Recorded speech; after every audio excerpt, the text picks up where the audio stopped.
Right, so here we are with Mick, Linder, all the way from Sweden, and Finland. And Finland, yeah. So Mick, tell us, where were you born? I was born in Vasa. It's a small city on the west coast of Finland, and yeah, it's a small town. It's really like. If you look at the map, it's sort of an American town in a way, because the whole city was burned down in the 1800s, and then they just moved it 10 kilometers just through a straight grid system where they put all the buildings. So now it has, like, you know, the big French esplanades, so it won't burn down again. Okay. Yeah. And tell me, how many kids? How many siblings? Yes. I got one sister. She's 7 years younger. 7 years younger. Yeah. And you are how old now? 29. 29. Yeah. And what year were you born? 88. 1988. Yeah. And what made you get into art?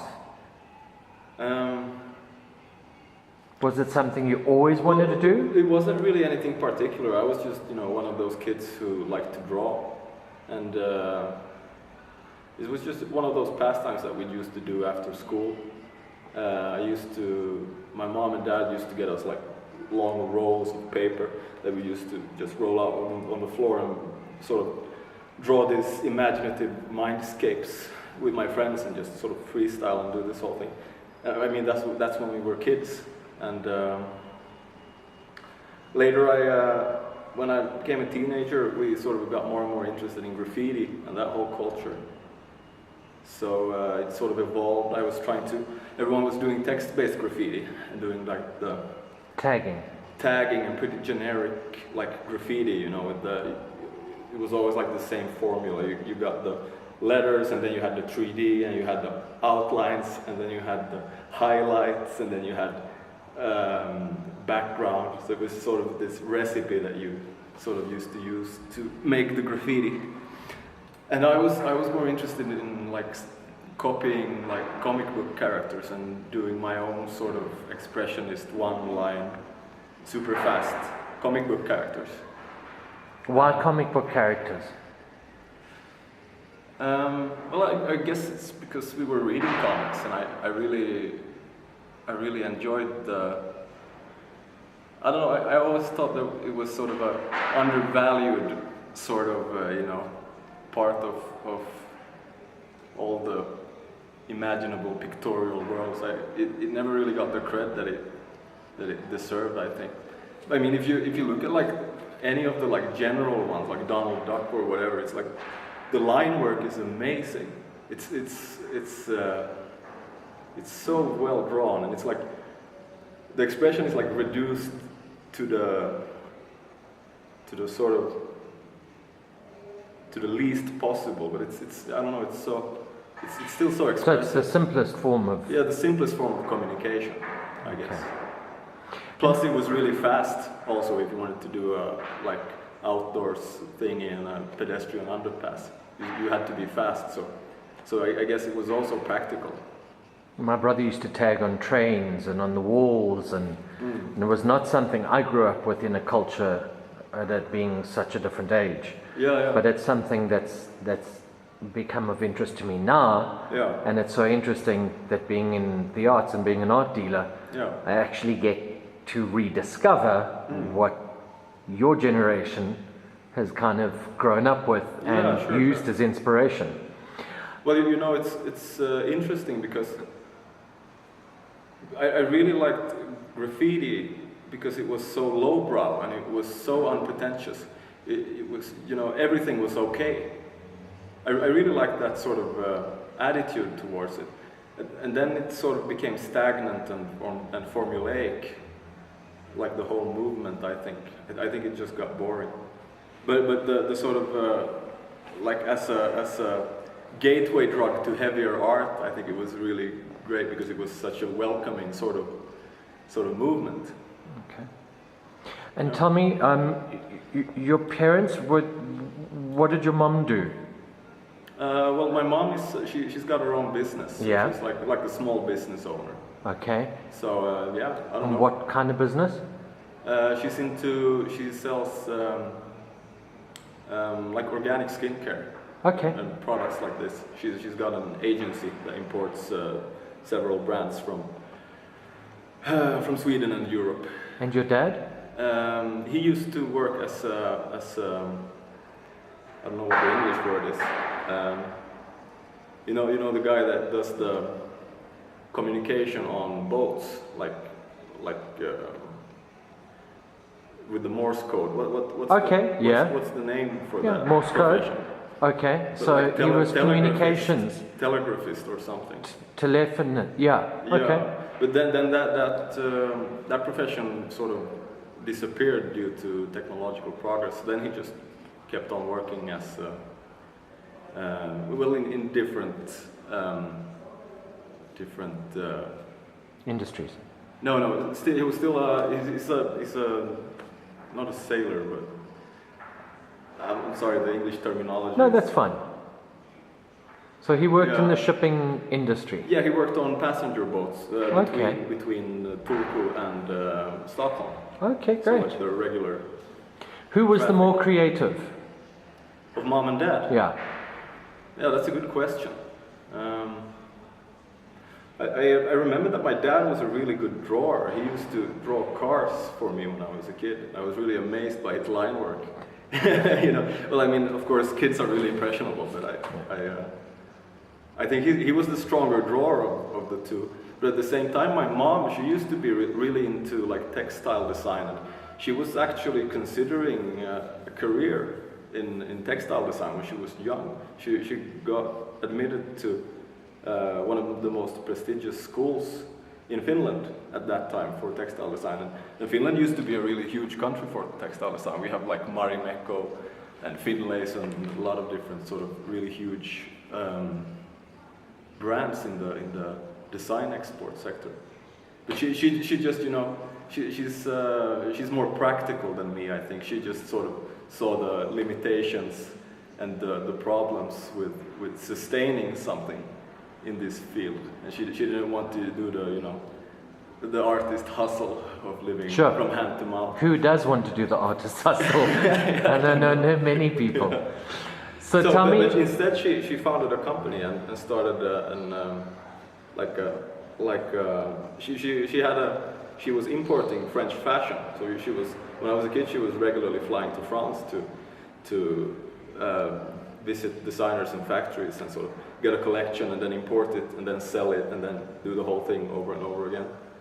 So that was what she was doing when I was a kid. So would you say that have they been supportive of your career as an artist?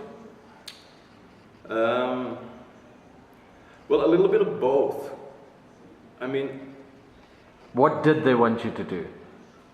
They never really had any sort of demands. They always just told me that I should find my own way.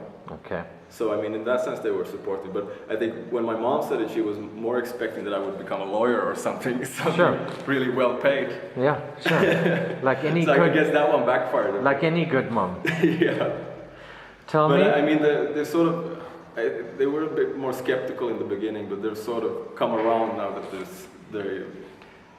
they're seeing that it's totally possible to actually make a living as an artist.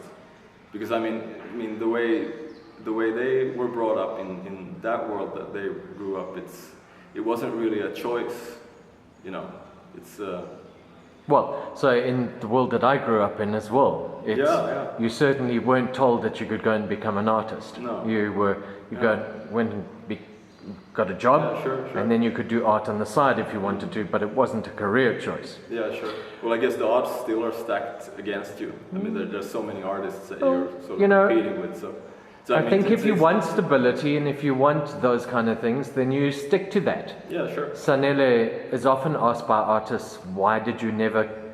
And she said, because I like paying my bills at the end of the month, Sure. Not that she doesn't want to be an artist, it's that she understands the limitations. Yeah, sure. And I mean, it doesn't have to be either or either. I mean, I got a lot of friends that are really brilliant artists that are doing it like as a side gig. Sure. They're doing some odd job in the day, and then in the night they paint and do. I often say to my artists, find something that is quick and easy, that allows you to do the more important work.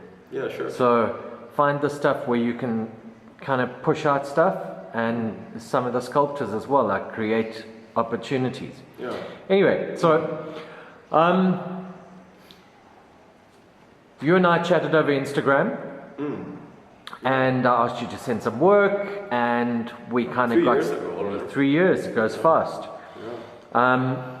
And we've kind of engaged, and then we discovered that we created a residence, and one of the first people that I thought of in my head was you, to get you out here.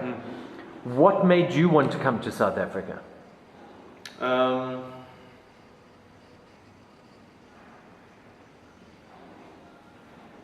I don't know, it just seemed like an adventure, I guess. Okay, that's good enough.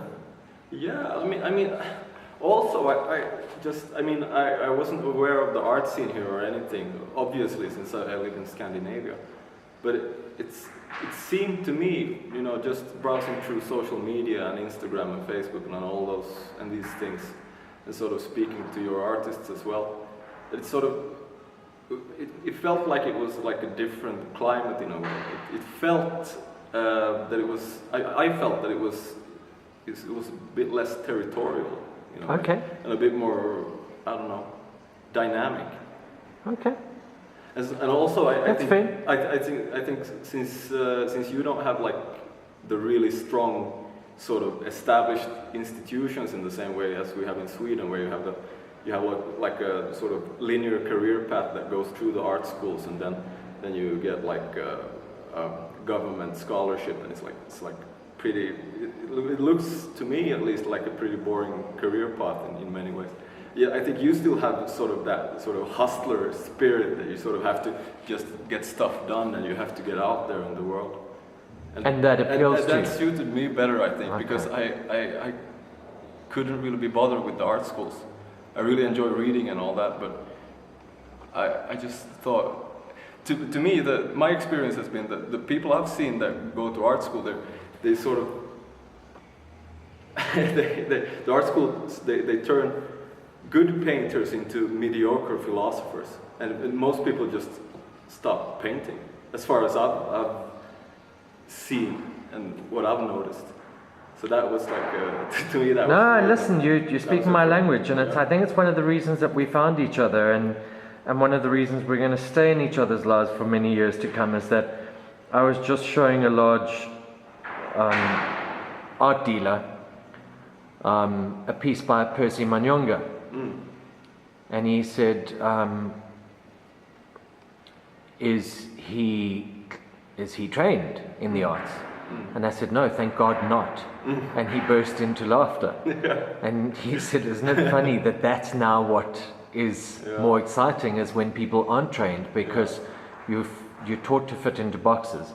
I think that somewhere in between is a good space. I think that learning is very important. Yeah, sure. But that hustler spirit of kind of creating something completely organic and new is certainly what Africa and the African art scene has excited me about. What if you look at art history as well, I mean, most painters, the sort of concept of art school is pretty new one, basically, I think. I mean, at least to the extent that we have them today. There used to be like a couple back in the day, but like all the interesting artists didn't go through art school. They just learned on their own. I mean, if you like just look at Tokosani, one of your own painters. I mean, he's constantly evolving and learning, and he's always got like piles of books, and he's reading, and he's sort of interested in the world. And I think just being interested in the world gets you a lot farther than education will. I mean, it does, yeah. No, I completely agree with you. You're very young. You're developing who you are. And I think that one of the things about coming to a completely strange country, which I take my hat off to you, completely strange space where most people would go, oh my God, you're going to Africa, have you lost your mind? I truly do believe that fortune favors the brave, and I believe that people who do things get ahead way faster than people that talk about doing things and plan things. Sure. I think that somewhere in between there has to be a good medium. But what would you say you've learned most from coming to South Africa? I think that's a difficult question to answer. I think I'm gonna have to take a rain check on that one, because it's just, I think I'm just gonna have to digest the whole experience first. What have you enjoyed the most? Enjoyed the most? I think I enjoyed painting with and collaborating with different South African artists. Like I really enjoyed painting with Lionel, for example, because I don't know, we arrived at that very unusual point that's sort of outside both of us. It's like the work we did, I think it was like, he wasn't painting as he typically does, and I wasn't painting the way I typically does. It was more of a sort of, it was like we embodied the third painter, and I think that's when the collaboration is the most successful. It's when you sort of you step out of your own ego and your own comfort zone, and you're sort of reacting, but in a sensitive way. You're sort of aware of what's going on. I think yeah, I'm happy we did that. And interesting, because Lionel comes from he's from Switzerland. His descent is from Switzerland. Oh yeah. So also very structured, and it's so interesting that he's so non-structured. It was very interesting to bring you here, or invite you here. Let's say invite you here, because you brought yourself here. To invite you here and have you here, knowing that Scandinavian countries and European countries are very structured and very rule-driven and very kind of. And one of the things that I loved about your work is that you seem to be a bit of an anarchist. You seem to be a bit of a rule breaker, a bit of somebody that kind of stepped out of the box and wasn't going to be put in a box. Thank you. And it was interesting to see how you related. Would you come back to South Africa? Yes, of course. Okay. I'll be back next year if I'm allowed. You are most welcome to come back next year, and we will certainly put a good couple of months aside for you. But you know, one of the funny things when I heard you sort of try to describe me is that I guess I guess I'm sort of always reacting to where I am in that sense. So the sort of work that I'm doing, that I did, or that I have been doing in Scandinavia, the more gestural work and so forth, that's sort of it's not really part of the sort of let's say cultural vocabulary. But then again, here, like it's like you're so gestural and you're so expressive, and it's so much color. So my reaction to this has been to do the more sort of, instead go into the more geometric work. Which is so interesting for me, which is, yeah. It's interesting because I think that as a great art dealer, you have to allow people space to breathe. There are certainly times where you kind of go, no, this is where we need to go a little bit more and experiment here. It's interesting, the people that you've connected with really well are people that are well balanced and well suitably comfortable in their skin in terms of where they know they are and where they'd like to go. I love that we get to hold hands across the pond. I think that there is a huge emerging market in this country that is influenced by Europe, and as a result, instead of denying each other, holding hands with each other allows us to have this very specific conversation about being. And it's interesting as well, because I think it's, I mean, the sort of the way I understand it, the sort of European sort of movements and the South African movements, they've been historically very, very isolated. But now it's like, I guess it's also part of the social media revolution that you can sort of view art from wherever. You're sort of, everything is so accessible. So, which is also a problem. I've kind of put my finger on the fact that I've found artists outright copying other artists. Oh really? Yeah. Absolutely, without a shadow of a doubt. You could actually superimpose the photograph over, and you've seen that they've copied the exact image, which. You know, as long as you're not copying, as long as you're being copied, that's not a bad thing. However, there are going to be pros and cons to this new world that we're discovering, which is social media. However, I don't think the sort of flux between the continents that we're seeing now would have been possible without Instagram, for example. So I do think the sort of positive aspects outweigh the negative ones. I agree, 100%. Yeah. And if somebody's copying you, I often say to artists, if somebody's copying you, say thank you. Yeah. Because it means you're doing something right. Yeah, sure. So if you were to tell people today at 29 years old, what do you want them to know about Mick Linder as an artist?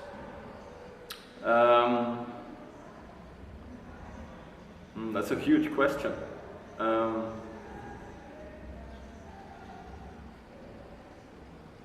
don't know. I'm curious in all the pictorial worlds, and I'm a very no. Let me do that again.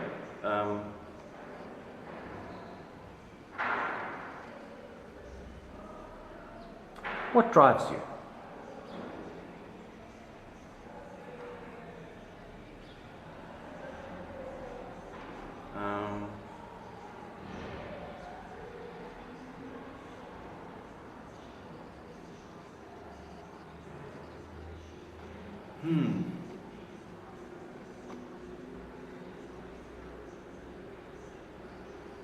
So here's something I've learned. I have artists that are mark makers. They know how to make very good marks. And because they know how to make marks, they very seldom break out of making marks.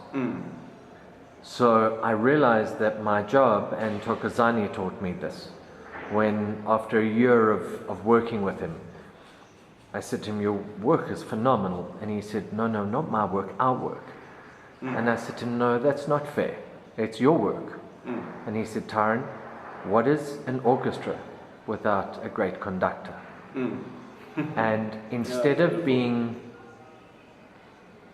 flattered, I got home that night and I was really quite worried, because I realized that I have a great responsibility in terms of engaging with my artists, in terms of pushing you outside of boundaries.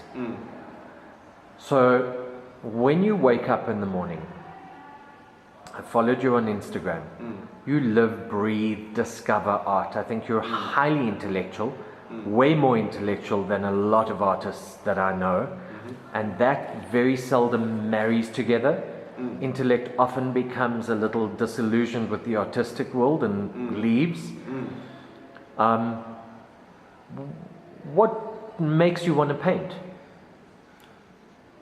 Well, I really like the music metaphor that you did with Tokozani, because I've sort of thought about it in that sense as well.